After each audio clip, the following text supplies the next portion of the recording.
Hi friends, YouTube पर आप सभी का स्वागत है। दोस्तों, मैं फिर से आप सभी के सामने BHDC 134 का एक बहुत ही महत्वपूर्ण प्रश्न को लेकर आया हूं इस वीडियो के माध्यम से।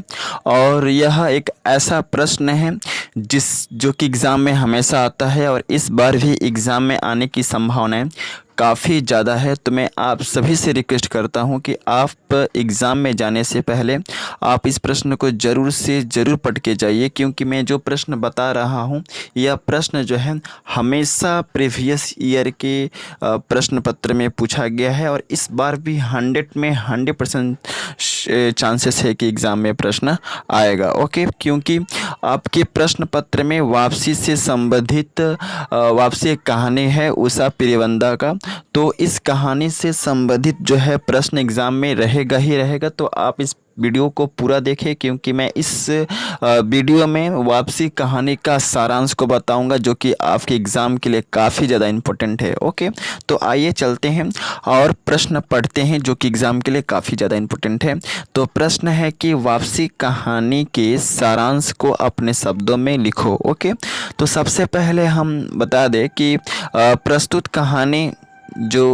कहानी वापसी जो है उषा पिरिवंदा द्वारा लिखा गया एक मर्म स्पर्शी और हृदय स्पर्शी कहानी है। ओके, गजाधर बाबू जो हैं इस कहानी के सबसे प्रमुख पात्र हैं, जो 35 वर्षों तक रेलवे की नौकरी करने के बाद अभी ही रिटायर हुए हैं। समझ में आ गया क्या मैंने बताया कि प्रस्तुत कहानी वापसी जो है वह उषा पिरिवंदा द्वारा लिखा गया एक मर्म स्पर्शी और हृदय स्पर्शी कहानी है। और इस कहानी के सबसे प्रमुख पात्र हैं गजाधर बाबू, जो कि 35 वर्षों तक जो है रेलवे की नौकरी करने के बाद हाल ही में रिटायर हुए हैं। जिस तरह रिटायर होने के बाद हर एक व्यक्ति की एक लालसा होती है, हर एक व्यक्ति का एक मन होता है कि वो अपने घर जाएगा, अपने परिवार के सभी सदस्यों के साथ रहकर खुशियां मनाएगा। इसी तरह की जो लालसा है गजाधर बाबू में भी है। वह रिटायर होने के बाद घर जाने के लिए पूरी तरह से तैयार हैं। उन्होंने अपने सारी चीज़ों को बांध लिया है। जहां एक तरफ उनके मन में घर जाने की उत्साह भरा हुआ है, वहीं दूसरी तरफ अपने साथ काम करने वाले लोगों का स्नेह प्यार उन्हें काफ़ी चोट पहुंचाता है। समझ में आ गया ना? कहने का मतलब ये है कि गजाधर बाबू जो हैं अब रिटायर हो चुके हैं और रिटायर होने के बाद जो हैं वह उन्होंने अपने सारे सामान को बांध लिया है।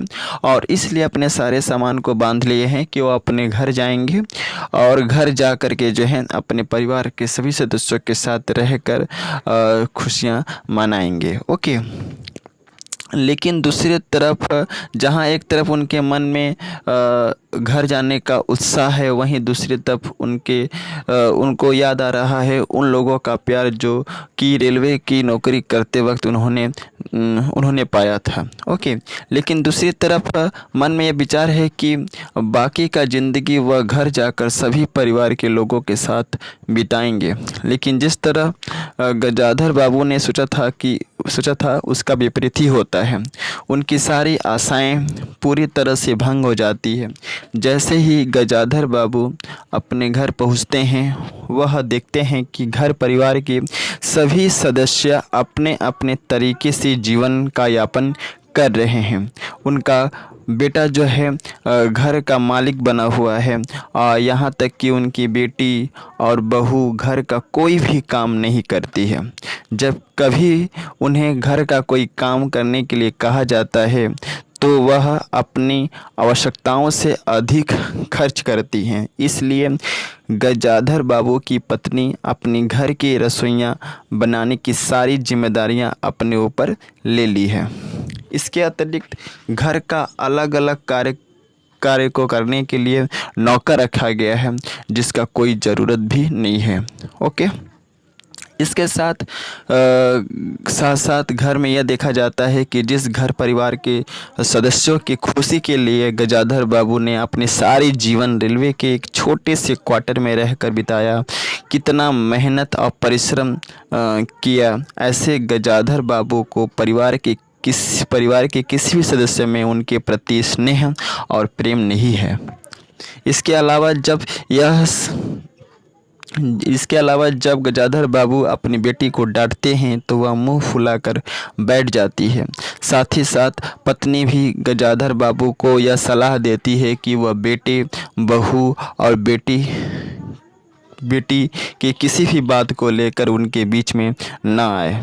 गजाधर बाबू को ऐसा लगता है कि घर में उनके वापसी से परिवार के किसी भी सदस्य का कोई भी खुशी, स्नेह, प्रेम नहीं है। गजाधर बाबू चाहते हैं कि वह अपने बेटी, बहू और पत्नी के बीच रहकर सभी के साथ प्रेम और स्नेह करें, लेकिन घर के मामले में उनका हस्तक्षेप जो है उनके बेटे, बहू और पत्नी को स्वीकार नहीं होता है। गजाधर बाबू को सबसे बड़ा दुख उस समय लगता है कि जिस पत्नी का संस्मरण रेलवे क्वार्टर में रहकर करते थे, आज वही पत्नी घर को चलाने में इतना व्यस्त है कि उनका ख्याल भी नहीं रखती है। उस पत्नी को पति से अधिक अपने बच्चों के साथ रहने में उसको सबसे ज़्यादा खुशी का अनुभव होता है। इस तरह गजाधर बाबू के जीवन में घर वापसी आने के बाद उनके जीवन में निराशा सा छा जाता है और उनको यह लगता है कि घर वापसी आने से उनका जीवन का पीड़ा और भी बढ़ गई है।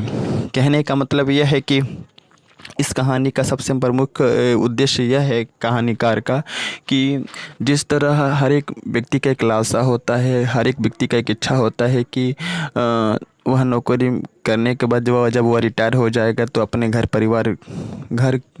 जाएगा और घर जाने के बाद अपने परिवार के सभी सदस्यों के बीच रहकर खुशियां मनाएगा, अच्छे से वहां पर रह पाएगा। ठीक इसी तरह का सोच लेकर के जो है गजाधर बाबू जो है रिटायर होने के बाद वो अपने घर जाते हैं कि और इस उद्देश्य से जाते हैं कि वो अपने घर परिवार जाकर अपने बेटे के साथ, अपने बहू के साथ, अपने बेटी के साथ, अपनी पत्नी के साथ खुशियाँ बांटेंगे, अच्छे से वहाँ पर रहेंगे, लेकिन ठीक उनका सोच के विपरीत होता है। ओके, तो आई थिंक जो है आप लोगों को इस वीडियो में समझ में आ गया होगा कि इस वापसी कहानी का क्या सारांश है।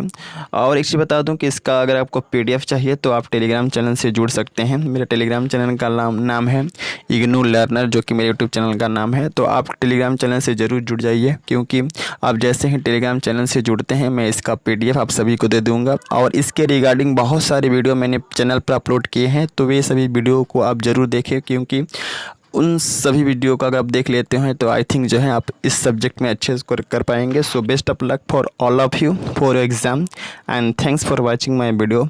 जय हिंद, वंदे मातरम।